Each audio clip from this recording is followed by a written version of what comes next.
Hey, welcome back to Matt's Garage DIY. Today, we're going to make a 50 cal ammo can wood stove.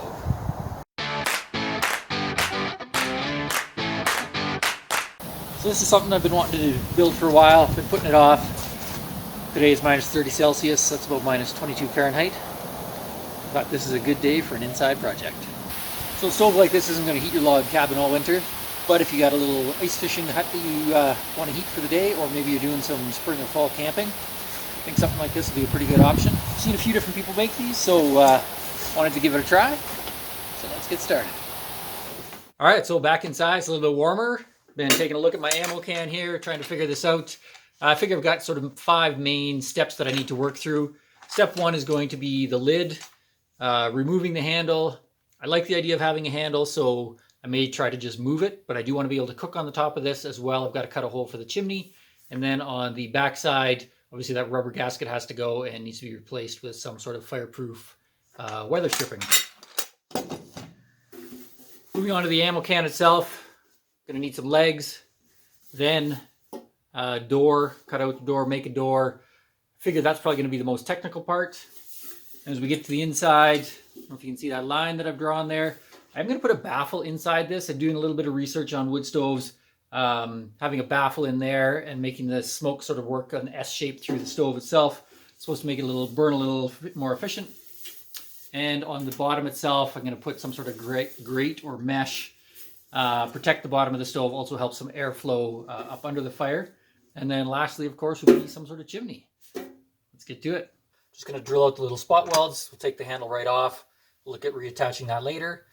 Then I will be using, wherever I put it, here we go, a 2.5 by 3 inch muffler pipe adapter. I'm basically going to cut off most of the 3-inch part, just leaving this little flange, hammer that a little bit flat, and then that will basically be the flange that I'm able to weld onto this. Cut a hole in that, slide this up through, weld that in place.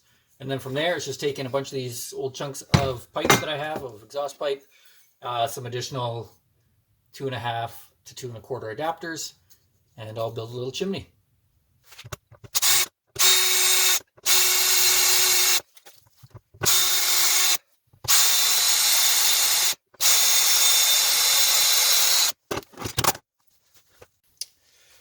So in the end, I had to cut the little brackets off with the grinder. Looks like the spot welds actually fused these entire plates on, so I'll just have to grind that smooth and we'll finish up the top. But I'm going to save these to reattach that later.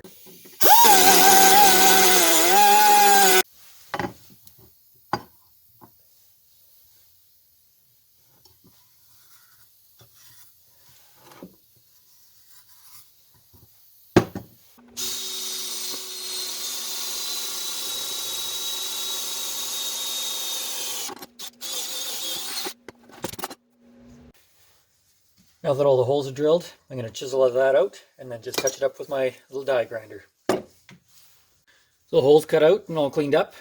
Just be careful when you're taking these pieces out. There are some sharp edges. Definitely can cut your hands up pretty good on those, but wear some gloves or something, you'll be fine. I've cleaned this all up.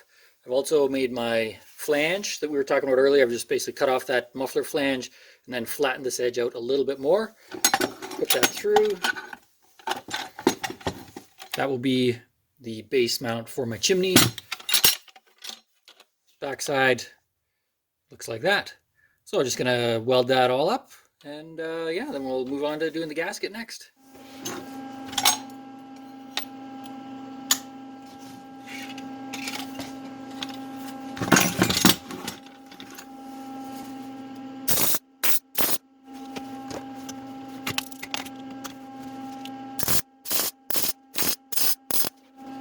I'll finish welding that up.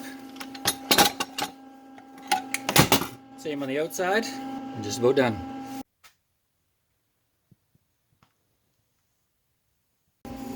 Alright, so I put the handle on here, just kind of turned it sideways. Still gives you the ability to grab and lift that stove. Folds down. And then up at the front of the stove, plenty of room still to get a 8-cup coffee pot on there, or do any sort of cooking that you need to do. Last step with the stove itself is to pull this rubber gasket out.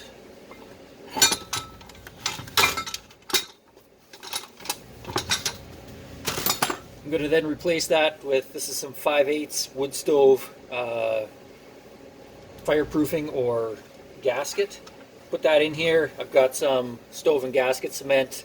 Put a little bead of this in first, then work that gasket right down in there. Now I'm just going to start putting in the fireproof gasket.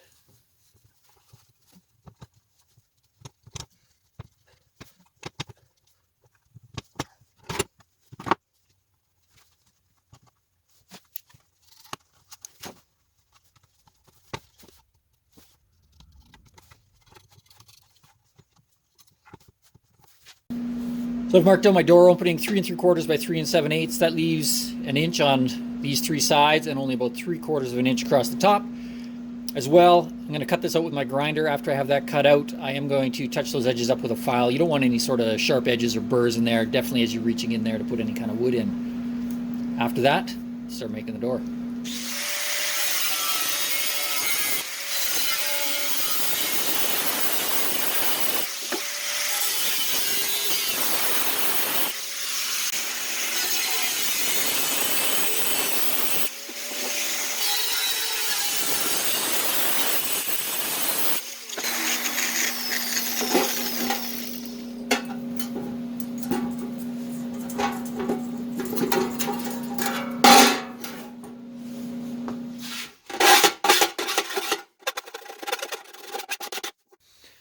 All right, next up is the door and hinges. Just using the chunk of plate that I had. I think that's about 2 millimeters. And I didn't have any piano hinge, so I'm going to try just using a couple of 5/16 nuts and bolts. Bottom nut will get welded to the can. Top nut to the door. The head of the bolt ground down so that it'll spin freely. I can spin those in and out. Take the door on and off.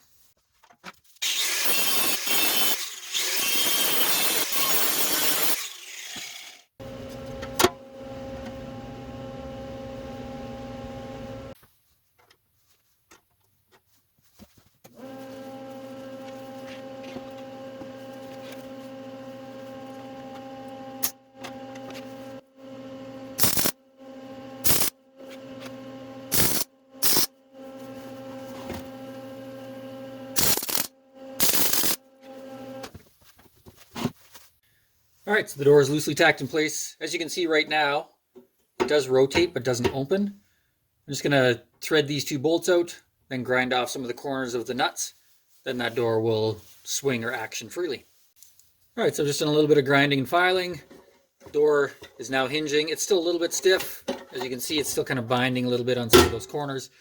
I'm just going to finish cleaning that up, finish up these welds, and show you the finished product. So I've got the hinges cleaned up. You can see that door works quite nice. It does kind of, after I just passed the 90, it does kind of bind a little bit. This bottom set of nuts were welded on slightly crooked. I'm not super concerned about that. When I turn this, you can see that still opens past 90, so easy to get everything in there. Actually, if anything, maybe it's a bit of a bonus. If the stove's slightly off level, it'll prevent this from, possibly closing back on your hand when you're loading the stove up. For my latch, I've cut these 4 pieces again out of the same 2 mil. That's 14 gauge material. Basically 2 pieces, 1/2 inch wide by 1.5 inches long. Another piece, 1.5 inches by 2 inches long. I'm going to stack those all together like this. That will then get welded on, or if you don't have a welder, attached on right there. This last piece I'm going to have act as a latch, put a bolt or some sort of pivot, make some kind of little handle on the side. That will then lock the door in place.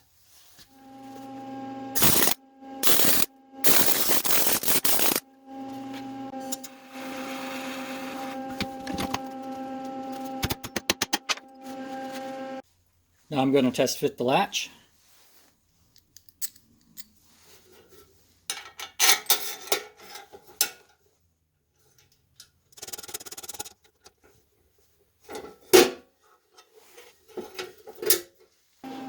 Alright, so I'm welding the legs on now.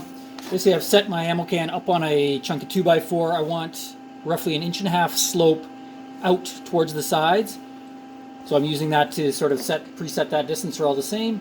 And then I'm just using this little block of wood as a guide, and then setting roughly 1 inch there, so it'll have about 1 inch angled out at the front and back. Just having this kind of give it a little extra stability.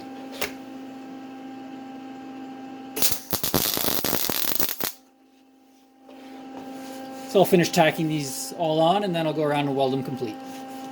Legs are on. So this is what we've got so far. It's looking good. It's quite solid.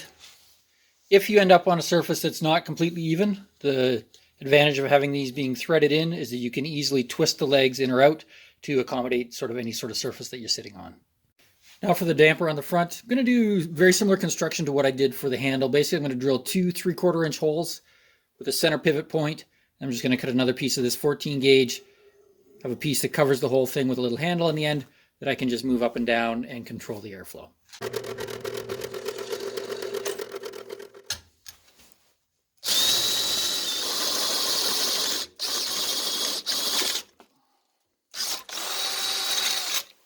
All right, so I've put the damper on.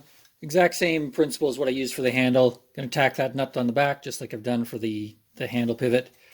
There you go. You can see my damper opens and closes quite nicely. Got a little handle there that I can use to move that and open that right up. Next up, my perforated metal for the bottom. I just had some perforated metal around. I'm sure you could use expanded wire mesh.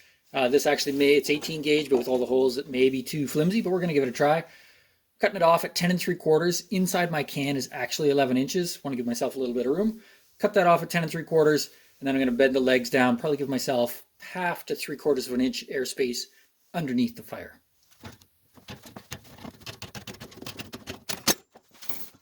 All right, cut my piece to width as well. Inside the can, I've got about 5 5/8, so I've marked off. I've got 5.5 inches there, about 1/2 inch on each side for my legs. Just gonna go over to my vise, bend this over, and then we'll see how it fits.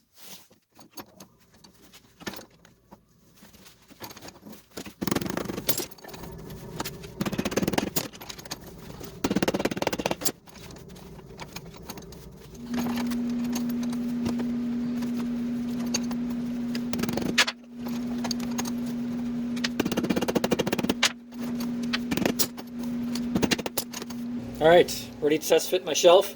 It won't fit through the door even on a diagonal, so it's going to go in through the top, which is obviously isn't a problem. But remember, I do have where this line is marked. I'm going to be putting in sort of like a smoke shelf to try to get like a second burn.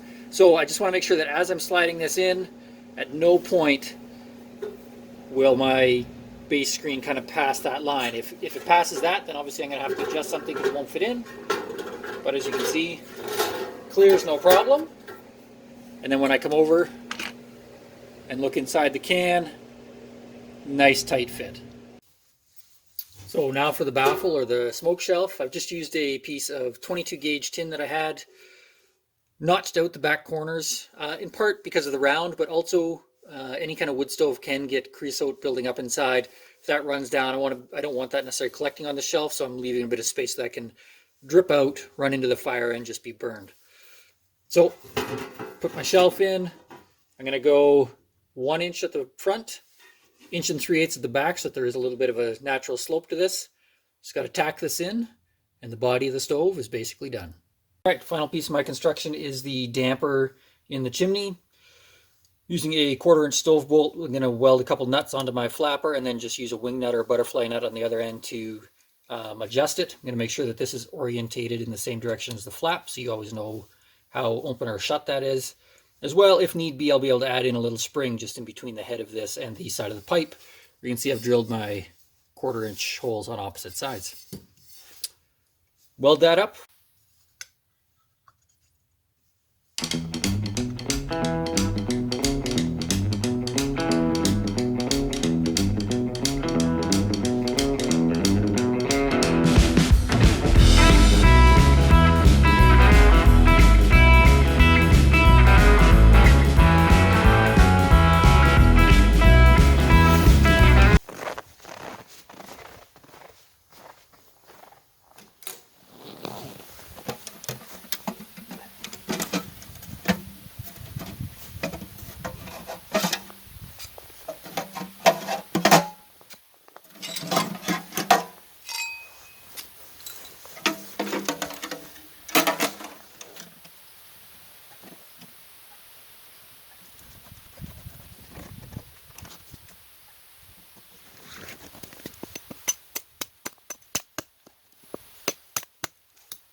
can feel the heat coming off that already. It's about minus 40 outside today with the wind chill, so boy, that feels good on the hands to get that starting to go. Alright, so this is the first time we've got this going since I repainted it. Look at how well that shows up. The body of the stove is smoking a little bit. That's just because I'm letting this high temp paint cure. Once that's kind of finished smoking, then I'll throw a cup on there and make myself something hot to drink. It's going to be great. Time to get that coffee going.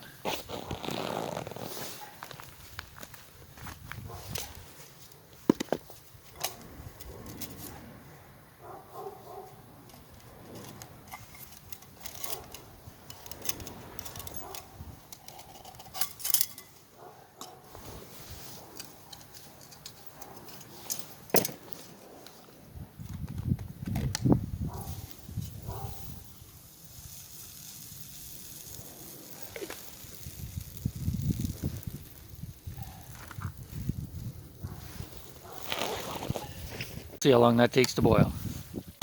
Alright, so we got quite a bit of steam coming off the water. There we go, nice rolling boil inside. So, surface of the stove is reading at about 196 degrees Celsius. So I'll put the Fahrenheit conversion on that, but plenty hot for doing any sort of cooking that you want to do. Then we'll get some coffee made up here.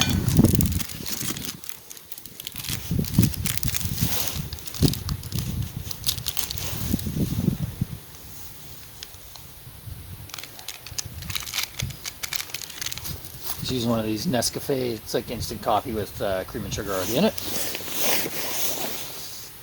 Mix that up. Yeah, this is going to be good.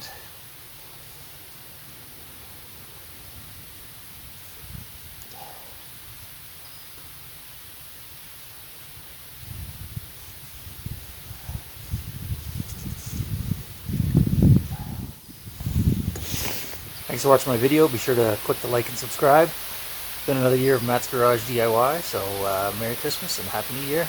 We'll see you in 2023.